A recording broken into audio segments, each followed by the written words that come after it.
My name is Kelly Allen, and I'm 16 years old, and I just graduated Valdez High School.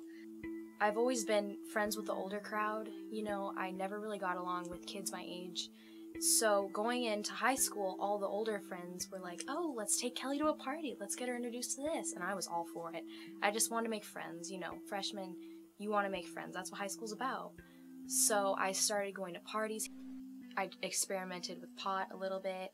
I drank occasionally on the weekends. I'd go to graduation fires. And slowly it got out of control. My grades started to drop. My parents were getting really worried. On prom night last year, I was hanging out with a girl at the dance, and after prom, everyone was talking about a party out the road at my friend's house, and we're like, okay, let's go. Everyone's going. My date had a truckload of people, so my friend that I was dancing with, I decided to go with her in her truck. So we stopped at her house, got changed, got dressed. You know, she took a couple drinks here and there. I didn't think much of it. I was just like, I can't drive, because at the time I didn't have my license. All I had was my permit, and so did she. But at the time, all I wanted to do was just, you know, go out to the party. I didn't think anything would happen. So we're driving out the road, and at that moment, sirens started going off behind us. I started freaking out. I've never been pulled over, ever. So I thought I was going to jail automatically. You know, everything runs through your head. So it took us about 10 minutes to actually get the car over, because she was saying, please, Kelly, please switch me seats. And I was like, I don't have my license. And she said, neither do I, because she had gotten a DUI the day she got her license, so her license was revoked. She said, you know, please, my family's going through hard times. I need this. I can't. They're going to take me to jail. And at the time, in my head, it was the noble thing to do. So I said, you know what? Okay, because I've never been in trouble. I said, I guess I can take the fall once. So she pulled over. We quickly hopped seats, put our seatbelts on, and I just waited for the cop to walk up. And I rolled down my window, and he asked if I had my license and registration. And I hesitated because I didn't have a license, so I said, I don't have my license on me. He's like, on you or at all? I said, at all. I was like, that's when I realized I was screwed. So he said, okay, well, what about registration? So I was like, hey, I asked my friend, can you open up the glove box and get the registration? She said, I don't know what the registration looks like. I said, I don't either. I've never been pulled over. So we got a big stack of papers. She hands them to me. I hand them to the officer, and the officer's looking through them, nodding his head. He's like, these are all old tickets. And he asks whose truck this is, because he knew it wasn't my truck.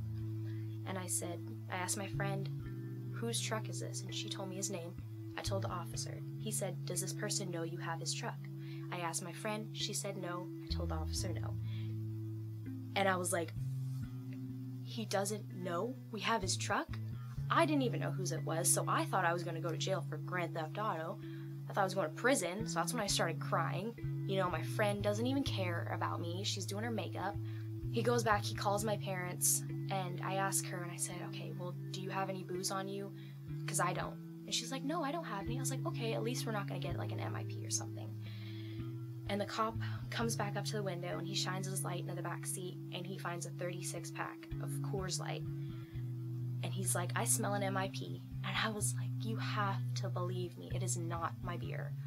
Well, he called my parents, and he said, well, I'm going to need to take you guys home.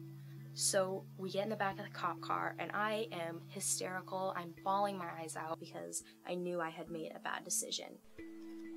When I went back to school that next Monday, there was rumors flourishing throughout that I got in a DUI, driving drunk, and that I spent the night in jail, and all these rumors, and teachers were just, you know, giving me that look, like, really? And I was like, well, you know, you don't know the whole story.